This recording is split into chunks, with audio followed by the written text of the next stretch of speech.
Hello, everybody. Good evening. So great for you all to join us. I'm going to give everyone a minute to connect to their audio and get settled. All right. So welcome, everybody. Thank you for joining RJ Julia's virtual event with Jeff Benedict in conversation this evening with Rick Koster. A few Zoom housekeeping details before we get started. You are muted, and you will remain muted throughout the duration of this event. For optimal viewing, use the Zoom view functions in the top right corner of your screen and select speaker view so that our author is highlighted on your screen. Please ask questions in the chat box function of your Zoom screen. We will get to as many questions as possible. RJ Julia's mission control, me, is monitoring the event, so send your questions in the chat box. If at any time you drop off the Zoom or experience technical difficulties, simply click the link again to be readmitted. Please don't forget to purchase your copies of The Dynasty at RJ Julia and wesleyanrjjulia.com. You can click on the links in your chat box. We do have signed copies available. Jeff graciously stopped by the store in Madison to sign a bunch of copies for us. So they are available for purchase at both stores while supplies last. Now on to the main event. There are few teams in the NFL as divisive as the New England Patriots. They draw ire from their opponents and fanaticism from their followers. But no matter which way you lean, there's no denying they win rings. But how did they build the dynasty? Jeff Benedict, co-author of the New York Times bestseller Tiger Woods, examines the era of Robert Kraft, Bill Belichick, Wesleyan class of '75, and the GOAT himself, Tom Brady, painting an intimate portrait that captures the human drama of the dynasty's three key characters while also revealing the secrets behind their success. In conversation with Jeff this evening is Rick Koster, a longtime arts columnist for The Day of New London, as well as the author of Texas Music, Louisiana Music, and the comic crime novel Poppin' a Cold One. Thank you both for joining us this evening, and now please take it away. Thank you so much, Catherine. It's a pleasure to be with you guys tonight on a Friday night, the first night that even seems like it might be autumn coming, and that's a pleasure. Jeff, we have known one another for a while, and it's been my privilege to interview you on several occasions over the course of several books. So I think most people here know you as well as the Connecticut books, which I like to call Connecticut books, Little Pink House and Without Reservation. And then, of course, a lot of best-selling books that include biographies of folks like Tiger Woods, and then you co-authored a memoir with Steve Young, of the 49ers quarterback. So you've got quite a history, and you have come back to New England, so to speak, and to sports for this book, The Dynasty, which is an amazing book. And I read it a lot quicker than I thought I would read a 500+ page book. So that says a lot about the style and the rhythm that goes into the work. But I think most people that would be watching this are realize the big personalities that we're talking about in the Dynasty.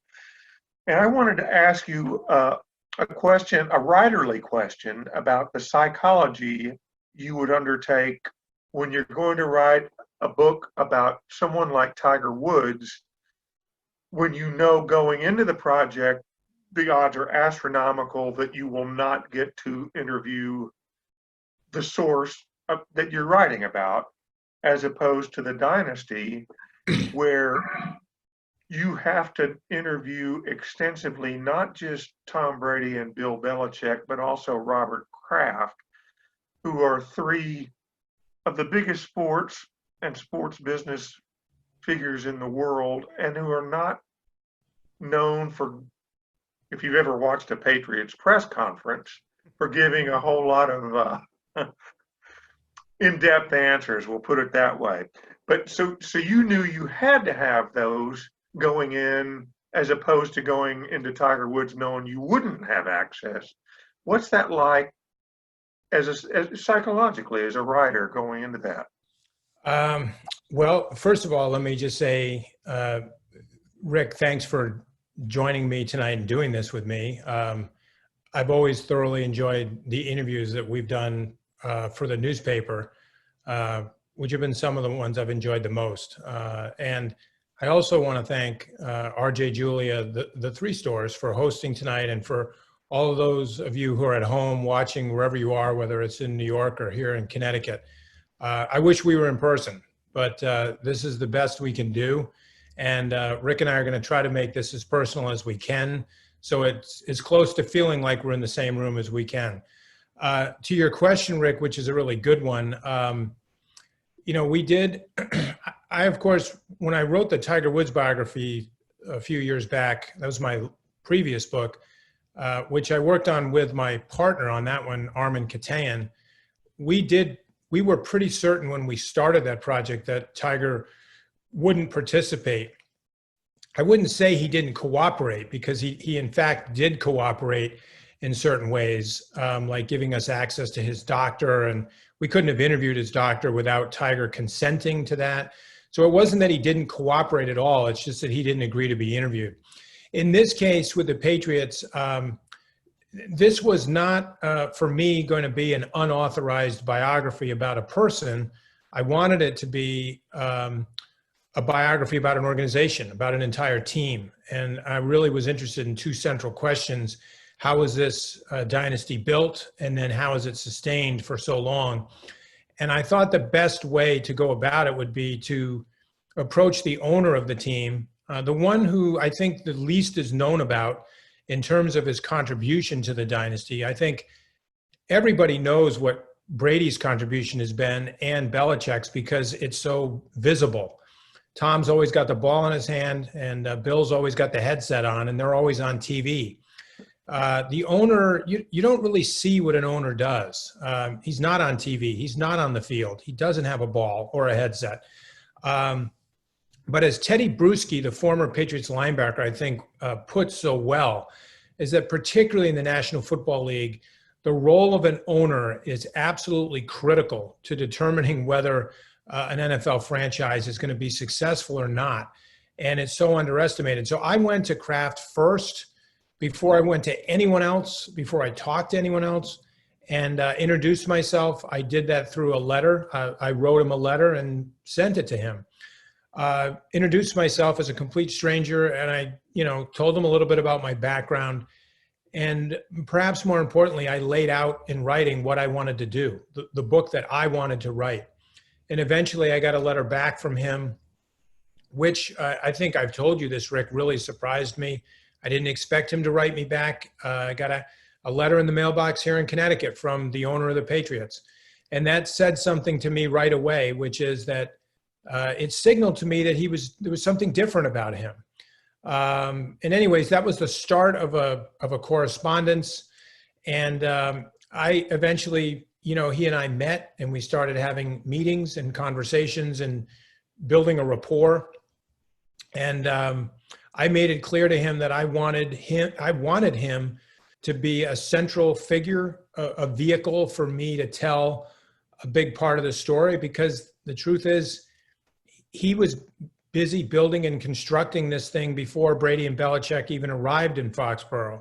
And so that's how I went about it. And little by little, I approached one person after another. And in the end, I had interviewed quite a diverse group of individuals. Everybody from, Bon Jovi and Rupert Murdoch to Rob Gronkowski and Tom Brady, and lots of interesting people in between, in an effort to try to tell a really interesting, big, sweeping story about the dynasty. But in the case of Brady and Belichick, I actually didn't approach either of them until I was into the project for almost a year. I'd been around them because I was around the team, and I was I was in the locker room and in the stadium and in all these places. So it wasn't that I didn't see them and wasn't really close to them or said hello to Tom in the locker room. But my point is, I didn't approach them for interviews until I was a year into it. And one of the reasons for that, Rick, was because I felt like there was a lot more to learn about craft.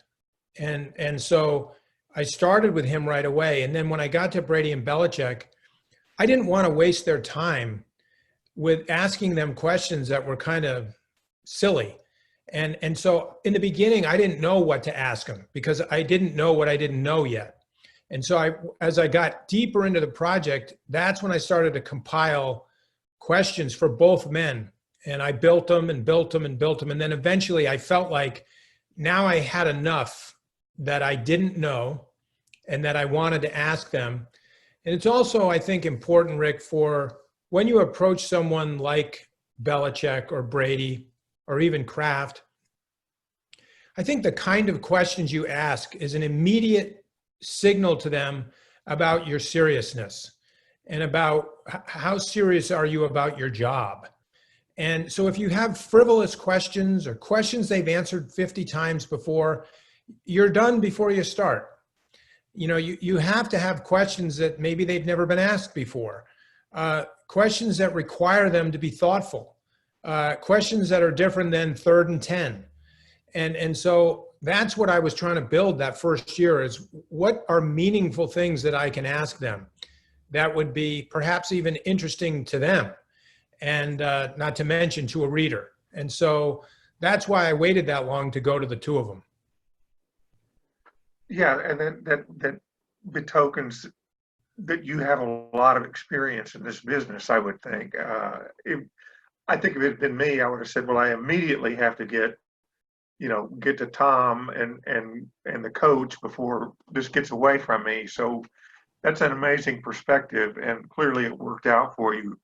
I was wondering, as I read the book, those of us, I assume we're all in this chat room together, are sports fans.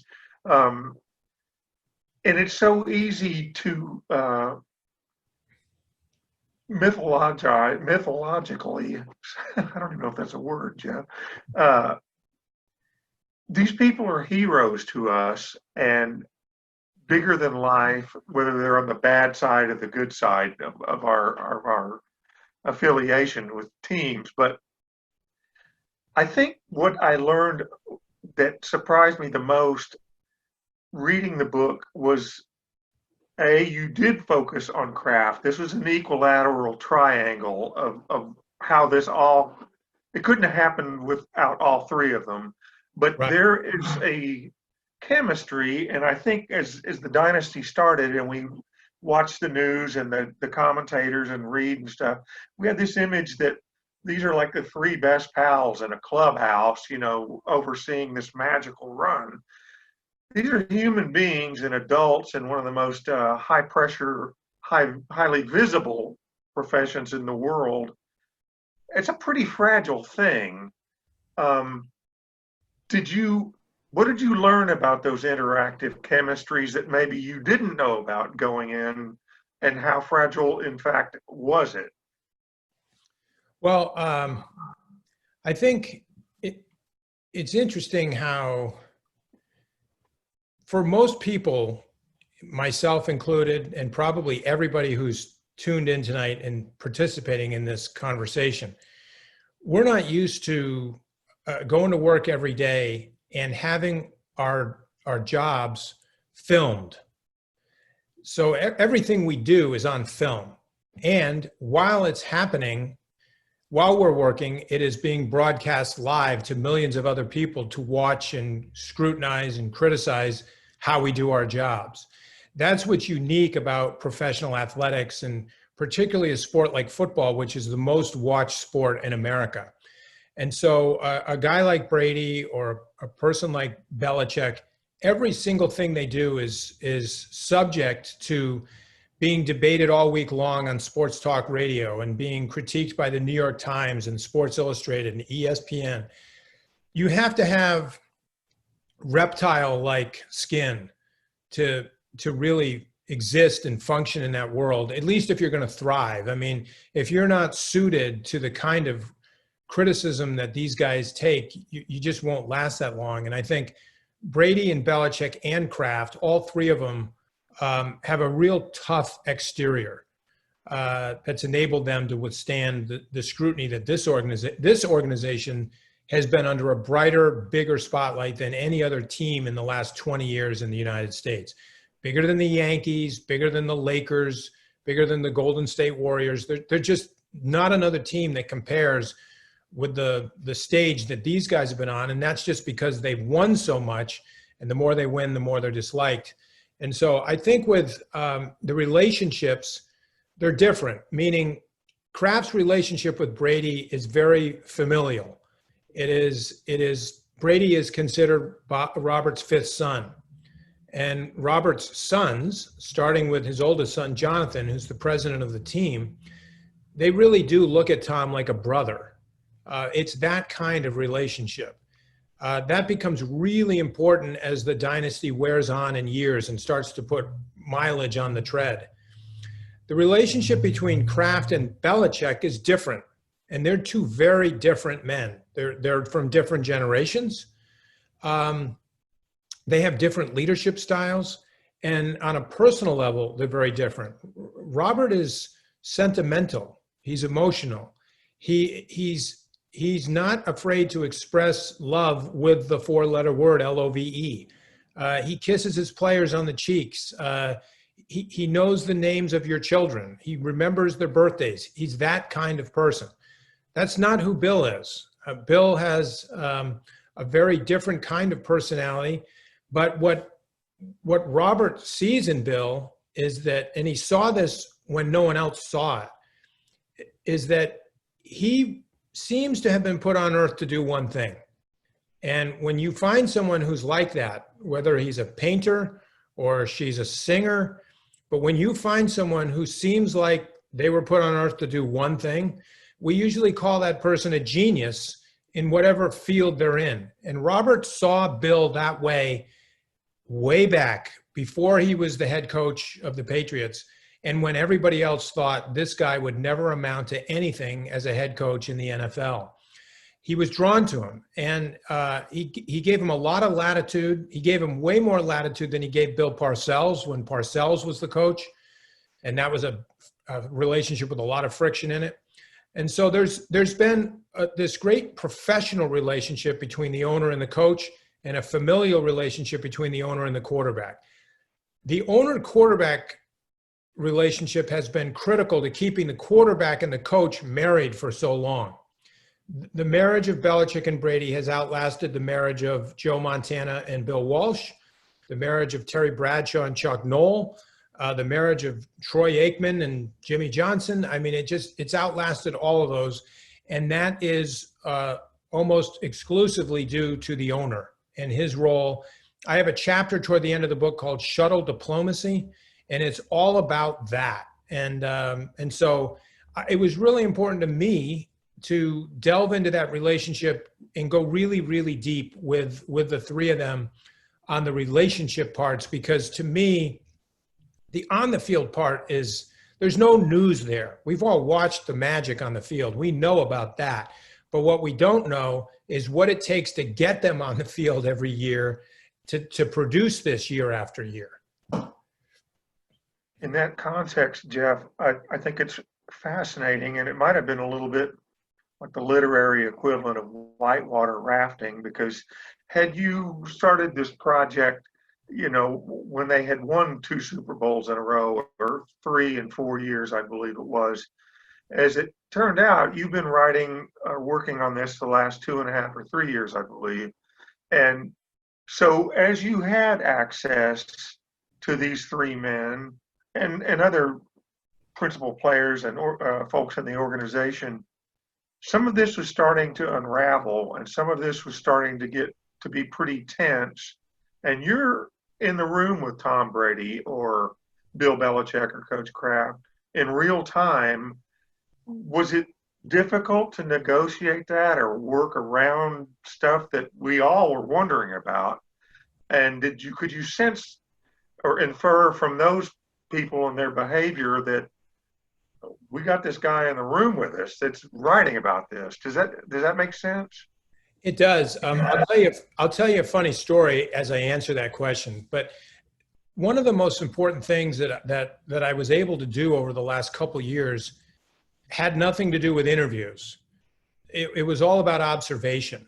And so a lot of times I was just in the room, keeping my mouth shut, staying in a corner. Like if I was in the locker room, you know, the locker room is not a place for a journalist. I mean, we're just normally not, journalists aren't allowed in there until it's press time. And then when all the guys are in there, it's different.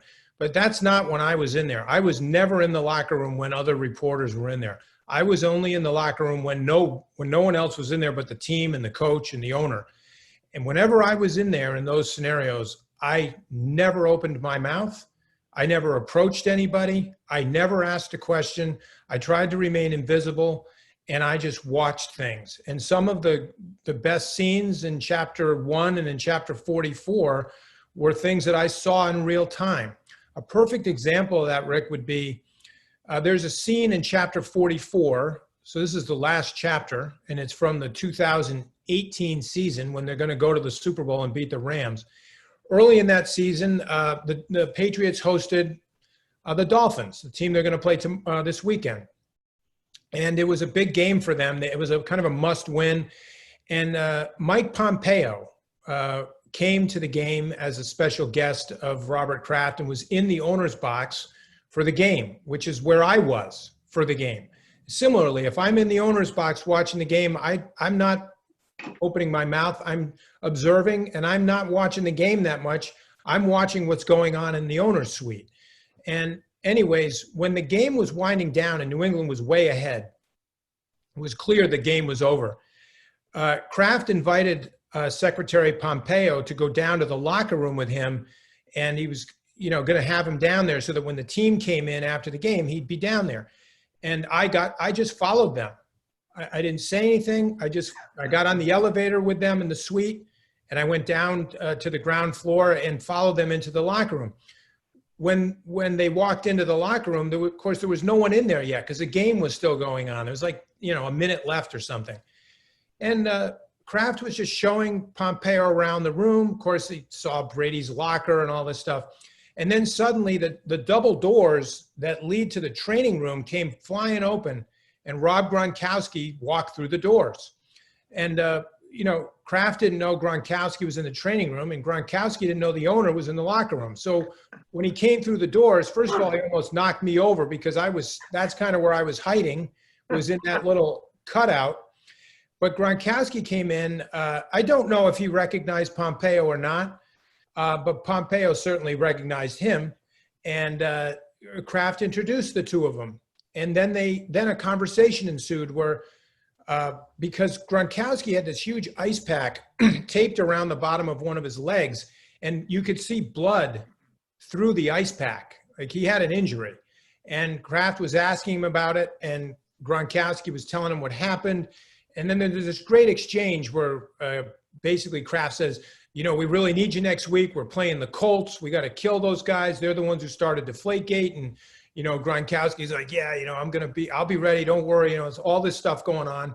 And then moments later, the game ended and the team did come in, running into the door, into the locker room. And I was standing like 4 or 5 feet away at most from Gronkowski. He was literally right next to me.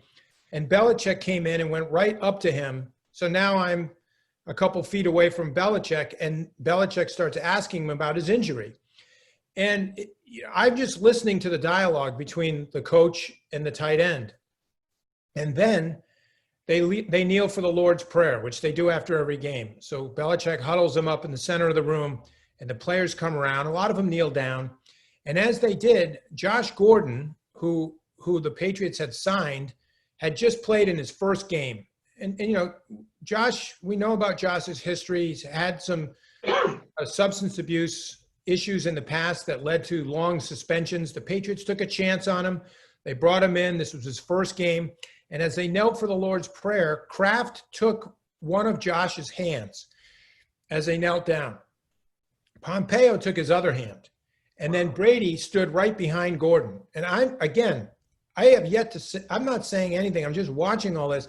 But I was thinking as I saw that, where else in the NFL would you see a scene like this where Josh Gordon is kneeling down between the Secretary of State, the owner of the Patriots, and Tom Brady standing behind him, and they're holding his hands to pray with Belichick? And so right then I was thinking, like, that's a moment that needs to be in the book. Now, I didn't interview anybody about any of that because I didn't need to. It was just something I saw. And one more story, Rick, that this one's the one that'll make you laugh. This is a scene that's also in the last chapter. It's well after the scene I just described.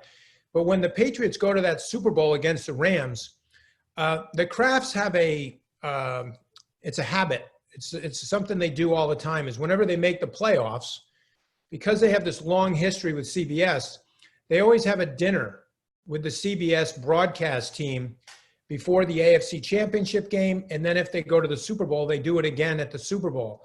So the week of the Super Bowl, they're down in Atlanta, and Jim Nantz and Tony Romo and Tracy Wolfson and all those guys, that whole group, are invited to Sean McManus, the president of CBS Sports. They're all invited to a private dinner with the Krafts at a fancy restaurant in downtown Atlanta.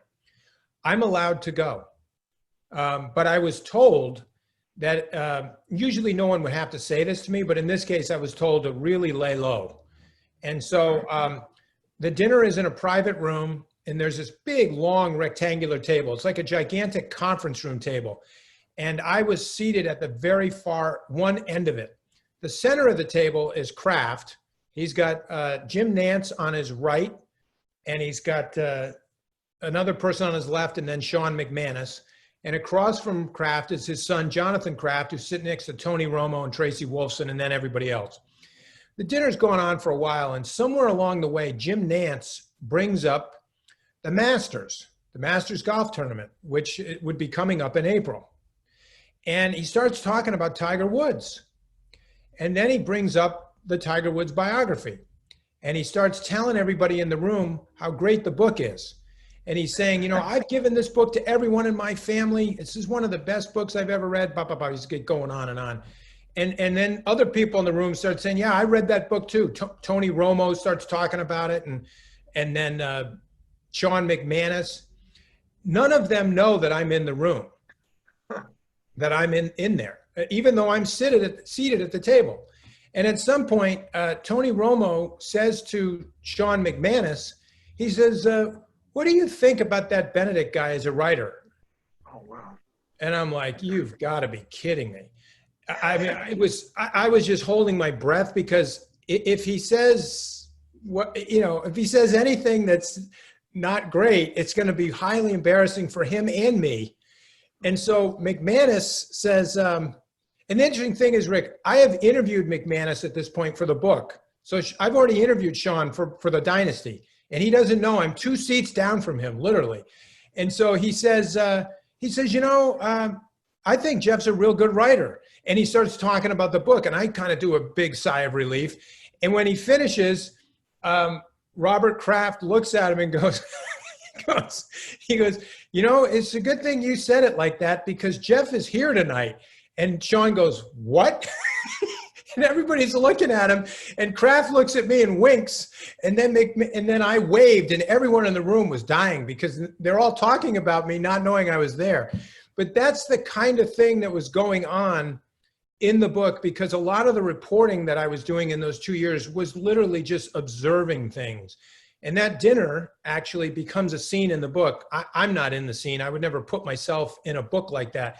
But there were some things that went on that night over dinner, which I thought the readers should know and hear, that involved Jim Nantz and Tony Romo and Sean McManus in their interactions with Kraft. So I wrote that scene. But it was a situation where I just saw it because I was in the room with them. That illustrates to me too, Jeff, another thing that I think is really magical about the Dynasty. And that is that a lot of the sports books that we might read are, and I'm not denigrating anybody because it doesn't mean all of them, but a lot of them are rushed out possibly to take advantage of a controversy or to exploit some situation. Others are just knocked off. Say somebody wins a championship, and within 3 weeks, there'll be a biography of the team slammed together based on, newspaper clippings or what. In this case, what I thought was particularly valuable and what you've been addressing is the human quality that you give to these people over a 20-year period. And the most brilliant thing to me about the Dynasty is not necessarily the behind the scenes stuff. The book is full of all that stuff, but you set the book up consciously with 3 short chapters right at the start of the book. And each one of them cherry picks a very emotional, singular, and in some cases, in the big picture of things, small moment about Belichick, Brady, and Kraft that cut to the literal heart of them as human beings. And from that moment on, there's a whole different context and texture to the book. We see them immediately as people rather than these larger than life. To me, it was brilliant. Did that occur to you well after you'd started writing? That's how I should structure this, or was it something you just said that's how it's got to be? No, I thought, Rick, I thought a lot about those opening 3 chapters because they're basically, there's 3 scenes. And if you think about the locations of the 3 chapters, the prologue is set in an emergency room at Mass General, and Drew Bledsoe's life is on the line. Chapter 1 is set in a Tom Brady suite at the stadium where he's all alone. And chapter 2 opens in a diner in the Back Bay of Boston in 1962 when Robert Kraft walks in and sees a girl that he wants to date. And so those are 3 like really different places: a hospital, a stadium, and a diner in Boston.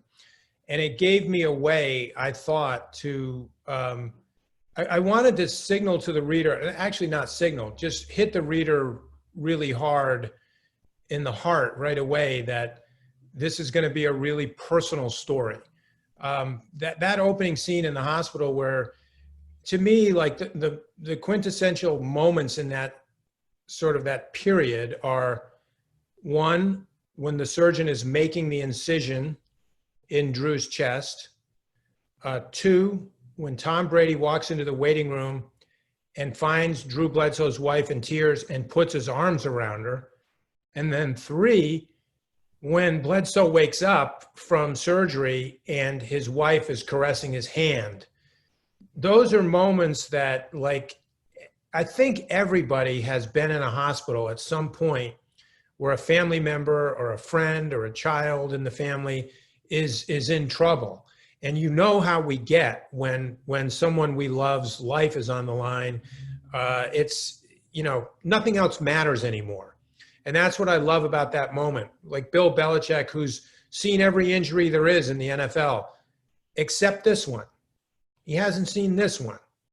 Or Kraft, with his lips quivering in the hospital when the doctor's telling him Drew almost died. It's Brady realizing that Drew's career might be over. If they can't stop the bleeding and they have to do surgery on his chest, he may never throw again. Like it's that kind of moment. And then in the first chapter, we jump all the way to the present. When Brady's standing in the suite, as you turn the page, actually we leave the prologue with that great moment where when Bledsoe wakes up and his wife is caressing his hand, the penultimate scene is when he looks up and he sees Kraft, Belichick, and Brady standing over him.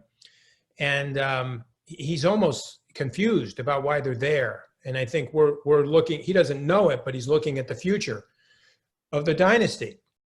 And then you turn the page and it's 20 years later and Tom Brady's standing in the stadium by himself, contemplating that this is the end for him. This is it. And he's asking himself, how did all this happen? And he's literally asking himself that. He's not like talking to a bunch of people. And I was in the suite with him that day, but there wasn't anyone else there. It's this real reflective human moment. And then to jump to the next scene where we go back even further, we go all the way back to 1962 and a young man in his early 20s who's, trying to figure out his life meets this girl and 24 hours later, she proposes marriage to him. And you go, how does that happen? Because that doesn't happen to anybody else.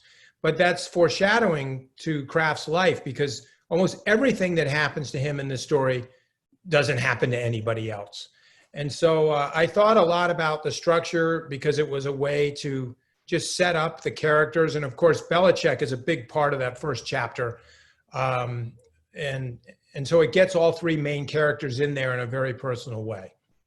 Yeah, it's beautifully done. And, any one of those three little vignettes could have been the start of a completely different novel that had nothing to do with sports. Right, So right. it's really well done.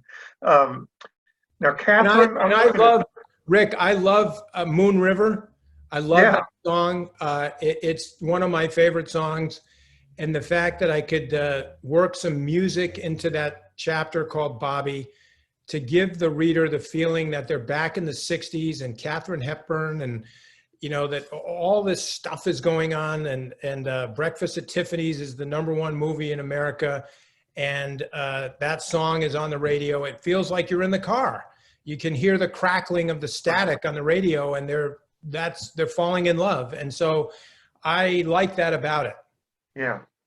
And the whole book, I don't know if it was an intention, and I know, Catherine, we got to get to some questions here pretty quickly, but I would just say, and from my final question, very briefly, what you just said reminds me that the book is nostalgic in that all of us who lived through this 20 years, it reminds, so many different points in that book remind me, well, yes, I remember when that happened to the Patriots, or what was going on that season, but it also reflects what was happening in the country. And there's a whole, you are nostalgically reminded of pop culture, or what was on the radio, or what album and stuff. And was it in fact sort of a wistful thing to go all the way through those 20 years, over 500 pages, as you worked on the book, kind of relive 2 decades? I love that. And I talked a lot about this with my editor when I was structuring the narrative and what I wanted to do with it. And we both felt that it was really important to tie in the American culture to this team, because the Patriots have been such a big part of American pop culture for the last 25 years.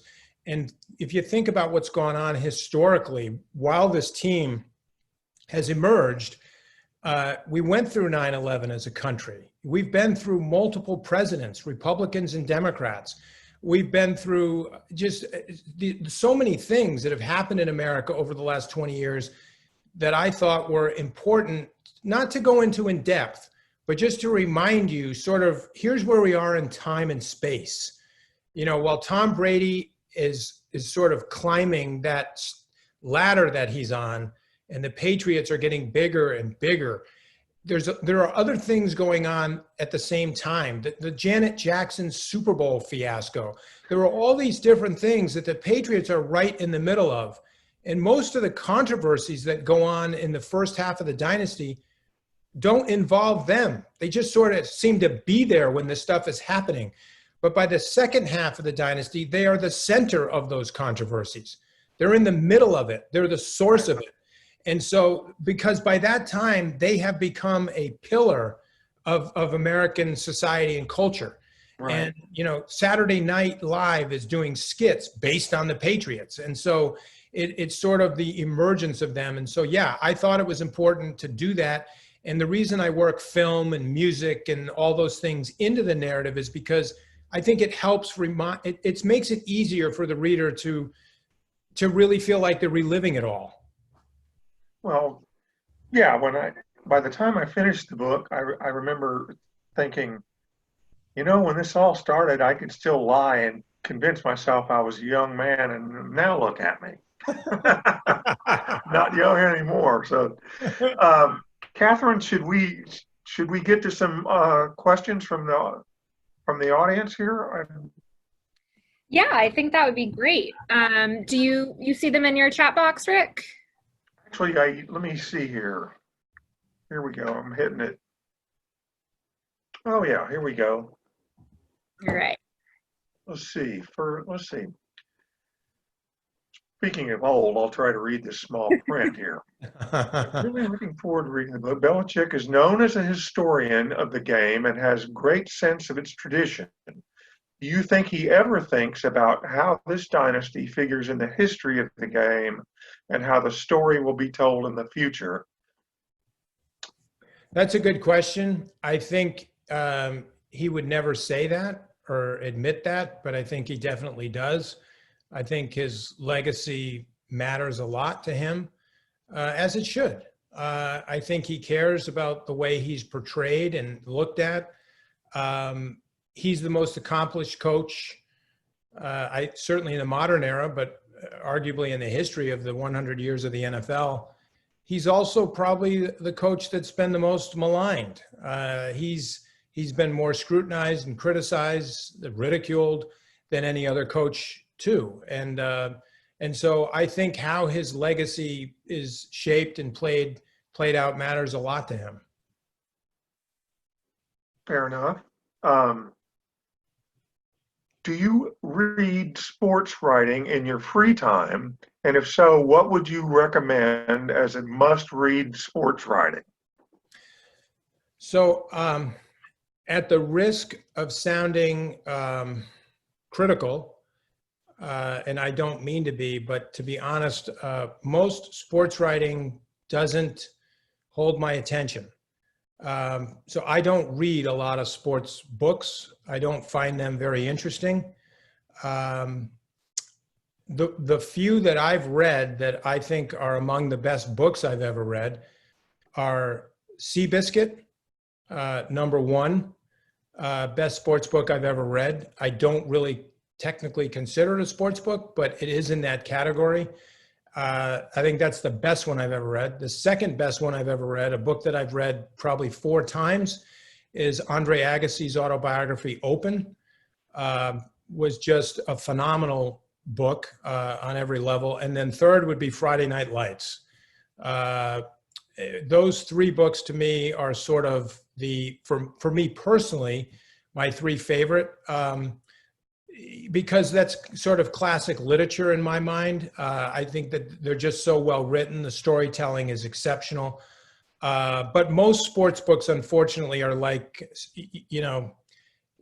then this happened, and then he threw the ball here, and then this happened, and then everybody went to the bar and patted each other on the back and glory days and all that. It's just not that great. But those 3 I would hold up against any book. This is a question probably all of us are thinking about. And it seems, I'm sure that the questioner had all the best intent, as we are all fans of what you're doing, but I'm wondering if you're taking a break after all the work you did, because that was a brutal schedule, a rigorous schedule that you worked. Because you told me working on the Dynasty, but this person would like to know, what are you working on now, or if you are working on anything now?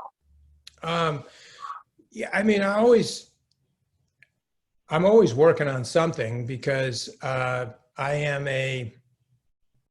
always worked for myself, Rick. And although I've written for a lot of publications, I've written for Sports Illustrated for years. I did that. I've written for the Los Angeles Times. I've written pieces for the New York Times, but I've never been employed by any of those publications. I have purposely always stayed completely independent.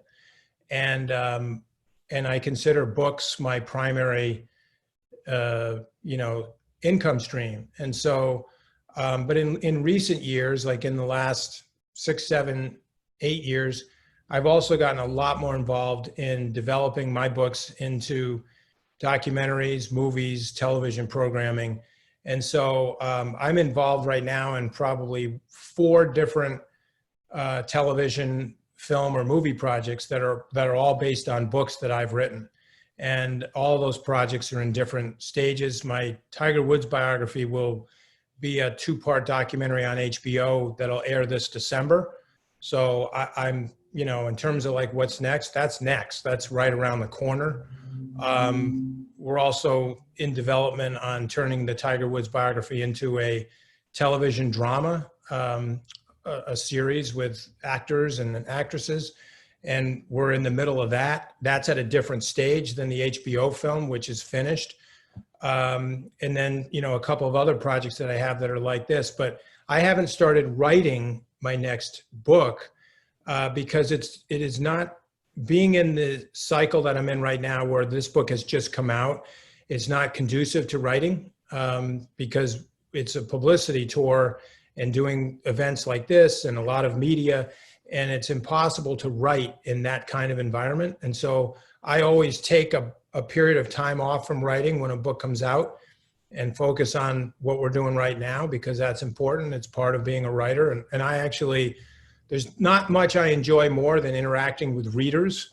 That's a great thing to do, which is why I'm bummed out that we're doing this on a computer instead of in person. But so that's about where I am right now.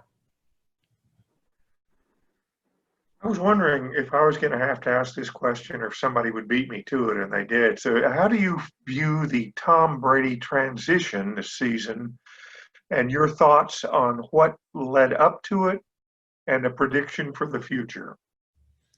Well, I think what led up to it is just, I mean, you know this because you've read the book, but the dynasty really, it's not one thing that led to Tom's departure. It's a marriage that ran its course. That's what it is. This was a marriage that ran its course. And it was a marriage that, in football terms, was a very successful marriage, a very productive marriage, a marriage that produced tremendous emotional highs and thrills and euphoria for people all over New England and in many parts of the country. So in all those categories, this was a highly successful marriage. But it is a marriage that in the end finally ran its course, and a marriage that was sustained longer than any other marriage in NFL history. There's no quarterback coach marriage that lasted this long. And so it wasn't one thing that ended it. It was time. It was simply time. And I think as far as Brady going to Tampa Bay, look, to me, there's a lot of reasons why this makes sense for him. They're a team that's loaded with young talent. Frankly, there's a lot more talent on the Tampa Bay Buccaneers team right now than there is in New England. He's got a way better receiving core to throw to. He's got better tight ends. He's got better running backs. He's got better everything down there. He's even got better weather. And so for a guy who's 43 years old to be able to play in Tampa Bay as opposed to New England, all of these are good things and for him. And I think, and he's got his wingmate back.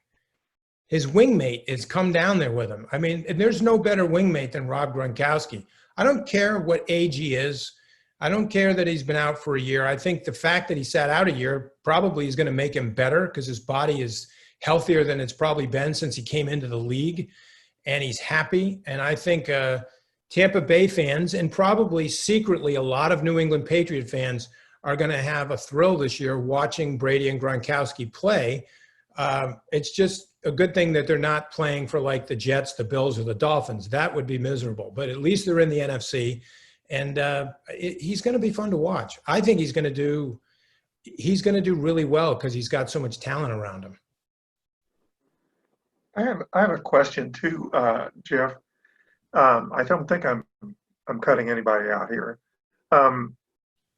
Typically, for those who might not know, if you're a nonfiction writer, you would you have an idea for a book, and you would write a proposal and submit it to your agent rather than to write an entire book ahead of time and just hope it sells.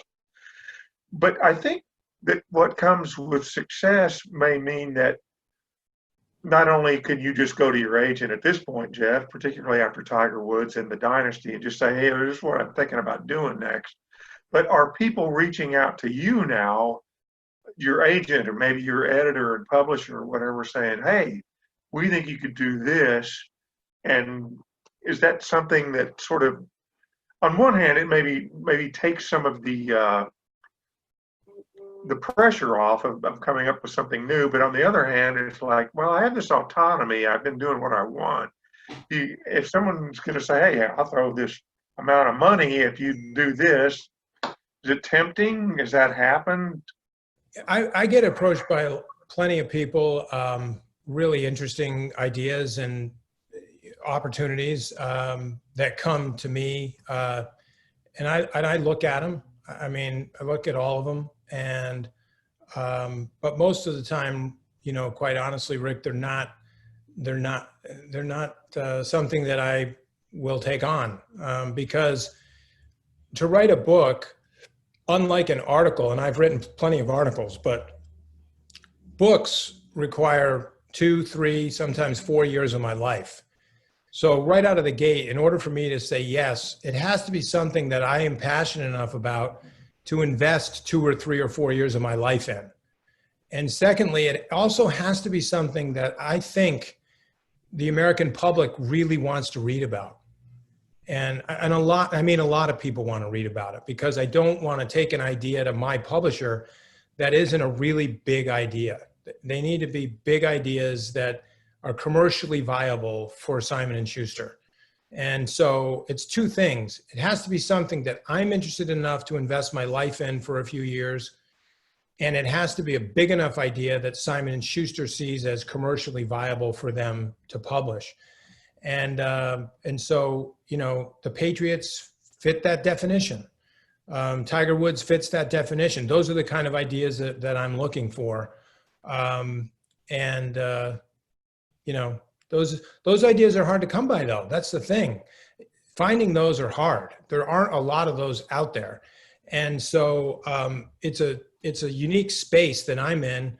And I'm just trying to constantly search within that space for the next one. And that I think meets that criteria. All right. So let's consider this. The last time I saw you in person was you're in your office at the Gard Arts Center in New London right now. And I dropped by, we chatted for a minute. At that point, you were wearing a Rolling Stones Some Girls t-shirt for that album. Right now, you're wearing, I believe, a Who t-shirt. Over the course of writing, or after you met David Crosby along the way in the context of Little Pink House and became friends with David Crosby, you got to know John Bon Jovi a little bit writing The Dynasty. Why not take these skills and your interest in music and maybe do an in-depth rock or music biography and bring to it the same quality and introspection to that art form, rather than we get some flash out of the pot biographies that are just, well, then I got drunk and went to the Grammys and got in the limo and went home thing. So you clearly have the interest in this stuff. Is that something you've considered? Yes. That's it. That's it. All right. Well, yeah, I've thought about it a lot, and it's something I've thought about an awful lot. you know what? I think all of us out here are thinking he's got something up his sleeve here, so we're going to be watching for that. I think we'll see what happens down the road. I'm not going to be surprised if I see John Bon Jovi by John Bon Jovi and Jeff Benedict down the road here. So, anybody else? Great guy. Oh, I'm sorry. John's a great guy, and I felt very fortunate to spend what time I did with him on this book. I love meeting people. Like you mentioned David Crosby. I actually didn't meet David Crosby through Little Pink House. I met David Crosby. No, that's fine, but most people think that. But I've known David now for almost 20 years. Oh. And I met him through Without Reservation, believe it or not. One of my very first books. And when the Crosby, Stills and Nash was touring through Connecticut about 20 years ago, I literally got a phone call at my house here in Niantic one afternoon, and it was a guy from Los Angeles calling me where David lives. He's David's neighbor. And he said to me, do you like Crosby, Stills and Nash? And I said, who doesn't? And he said, would you like to go to see them tonight and meet David? Because they were playing in Connecticut, up in Wallingford or somewhere. And I said, yeah. And so literally like a couple hours later, my wife and I drove up there, and next thing you know, we were sitting in David's tour bus, and he had the book on the table with his wife. And he asked me if I would come out to California when the tour was over and help him and his neighbors fight against a casino that was going to take over their neighborhood, the Valley. And so I went out there a few months later, and then that's when I met Elton John's songwriter, Bernie Taupin, and David, basically David's neighborhood. And it was fascinating. And I worked for those guys as a consultant for about a year. And that's how I became close to David, and my family became close to his. We just became really, really good friends, and I've been friends with David ever since. Long story short is my interest in music is every bit as deep and big as my interest in sports. Catherine, looks like someone says, what, when, who would you predict is the next dynasty? That's a good question. Yeah, if you're talking about football, as opposed to all sports, I would say, I don't know. Because I think in the era of free agency and salary caps, dynasty, there's only been one dynasty in the last 20 years. No one else has been able to do it. Again, defining dynasty loosely as 3 Super Bowl championships with the same nucleus of personnel. So the Chiefs got a long way to go. They've won 1, but there's a bunch of teams that have won 1 or even 2. But getting to 3 with the same nucleus has proven to be all but impossible since free agency and salary cap was introduced. The only team to do it is the Patriots. And so I would be really loath to predict something like that, because I think the league is hardwired to prevent that from happening. It's all about parity in the NFL. And so I don't know. I wouldn't bet on the Chiefs doing it, though. I really wouldn't.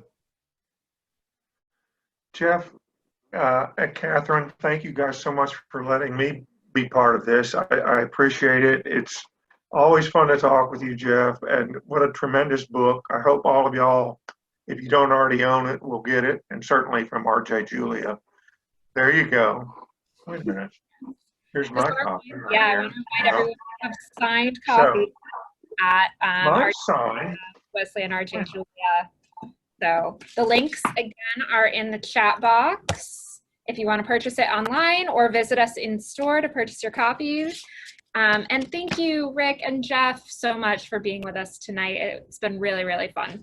Thank you. And all of you guys have a good weekend. Thanks to everybody who tuned in. Appreciate it. Have a good night, everybody. Bye.